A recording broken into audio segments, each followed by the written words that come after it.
Assalamualaikum warahmatullahi wabarakatuh. Perkenalkan, nama saya Ahlul Maghfirah dengan NIM 210200040 dari Prodi Pendidikan Seni Rupa, jurusan Seni Rupa, Fakultas Bahasa dan Seni. Pada kesempatan kali ini saya memenuhi tugas akhir dari dasar-dasar ilmu pendidikan.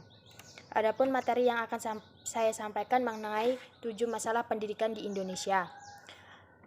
Untuk poin pertama dan kedua yaitu kuantitas dan kualitas pendidikan di Indonesia. Seperti yang telah kita ketahui, kualitas pendidikan di Indonesia semakin memburuk. Hal ini terbukti dari kualitas guru, sarana belajar, dan murid-muridnya. Guru-guru yang tentunya punya harapan terpendam yang tidak dapat mereka sampaikan kepada siswanya, memang guru-guru saat ini kurang kompeten. Sebagian guru di Indonesia bahkan dinyatakan tidak layak mengajar. Persentase guru menurut kelayakan mengajar dalam tahun 2002 sampai 2003 di berbagai satuan pendidikan sebagai berikut. Untuk SD yang layak mengajar hanya 21.000,7% negeri dan 28.094% swasta. Untuk SMP 54,12% negeri dan 60,99% swasta. Untuk SMA 65,29% negeri dan 64,73% swasta.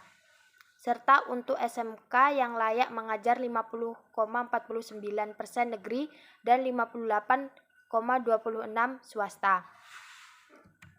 Kemudian poin yang ketiga yaitu pemerataan pendidikan. Pendidikan di Indonesia saat ini hanya belum merata. Masih banyak orang-orang yang belum mendapatkan pendidikan yang seharusnya mereka terima sejak umur 6 tahun. Contohnya di kota-kota besar, di sana sarana dan prasarana pendidikan di sana sudah sangat maju. Sedangkan di desa-desa hanya mengandalkan sarana dan prasarana seadanya. Tak hanya sarana dan prasarana saja yang belum merata, tetapi juga belum meratanya tenaga pengajar sehingga sekolah-sekolah di desa masih banyak yang membutuhkan guru-guru dari daerah-daerah lain.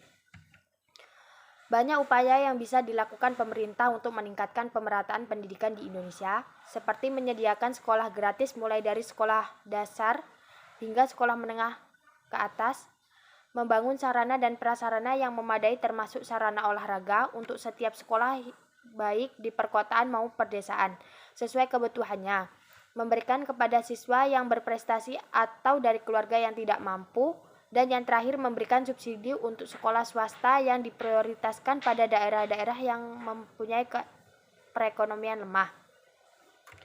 Kemudian untuk poin yang keempat yaitu masalah efektivitas pendidikan. Efektivitas pendidikan di Indonesia sangat rendah setelah praktisi pendidikan melakukan penelitian dan survei ke lapangan.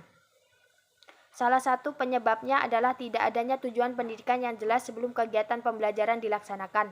Hal ini menyebabkan peserta didik dan pendidik tidak tahu tujuan apa yang akan dihasilkan sehingga tidak mempunyai gambaran yang jelas dalam proses pendidikan. Jelas hal ini merupakan masalah terpenting jika kita menginginkan efektivitas pengajaran. Bagaimana mungkin tujuan akan tercapai jika kita tidak tahu apa tujuan kita? Kemudian poin yang kelima yaitu efisiensi pendidikan. Pendidikan sekarang masih kurang efisien. Hal ini tampak dari banyaknya anak yang drop out, banyak anak yang belum dapat pelayanan pendidikan, banyak anak yang tinggal kelas, dan kurang dapat pelayanan semestinya bagi anak-anak yang lemah.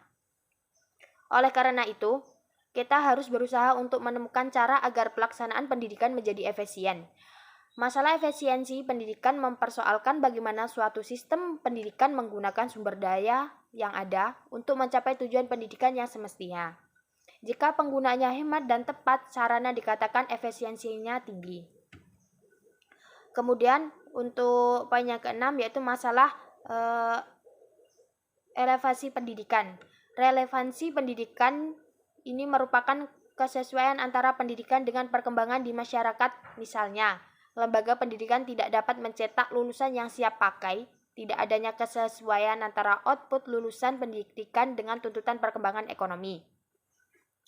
Masalah relevansi ini pada prinsipnya cukup mendasar. Dalam kondisi sekarang ini sangat dibutuhkan output pendidikan yang sesuai dengan tuntutan masyarakat, terutama dalam hubungannya dengan persiapan kerja. Kemudian yaitu poin yang ketujuh, poin yang terakhir ini masalah mutu pendidikan. Pendidikan di Indonesia ini sangat memperhatikan sangat memperhatikan karena ini dibuktikan antara lain dengan data UNESCO pada Pidarta 2004 tentang peringkat Indeks Pengembangan Manusia Human Development Index, yaitu komposisi dari peringatan pencapaian pendidikan, kesehatan, dan penghasilan per kepala yang menunjukkan bahwa indeks pengembangan manusia di Indonesia makin menurun. Di antara 174 negara di dunia, Indonesia menempati urutan ke-102 pada tahun 1996, ke-99 pada tahun 1997, dan ke-105 pada tahun 1998, dan ke-109 pada 1999. Baik, kemudian faktor-faktor yang menyebabkan terjadinya masalah pendidikan.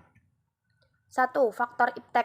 Faktor pertama pendukung permasalahan adalah soal iptek atau ilmu pengetahuan dan teknologi kurang siapnya menerima perubahan zaman akan membuat perubahan mental negeri Indonesia saat ini dihadapkan dengan tantangan dunia global. Kemudian faktor yang kedua yaitu faktor laju pertambahan pendidikan.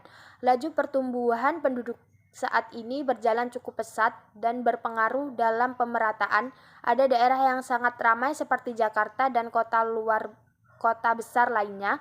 Semakin banyaknya jumlah penduduk, maka semakin banyak pula membutuhkan sekolah-sekolah. Jika kapasitas sekolah sudah tidak cukup menampungnya, maka banyak peserta didik tidak mendapatkan pendidikan yang layak, bahkan tidak bisa melanjutkan ke jenjang yang lebih tinggi. Jika begitu, Indonesia akan kesusahan dalam melakukan upaya pendidikan yang baik. Kemudian, faktor yang ketiga yaitu faktor permasalahan pembelajaran. Proses belajar mengajar yang dilakukan siswa dan guru di sekolah dari dulu sampai saat ini hampir sama saja dan belum banyak perubahan. Di mana sosok pendidik sebagai seseorang yang serba tahu, proses pembelajaran mengajar tersebut hanya akan membuat peserta didik merasa jenuh.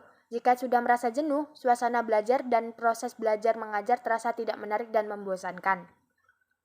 Kemudian, yang keempat yaitu kurangnya guru yang terlatih. Kurangnya tenaga pengajar yang terlatih dialami sebagai besar negara di dunia. Beberapa negara maju bahkan memberikan standarisasi yang cukup tinggi kepada setiap calon guru.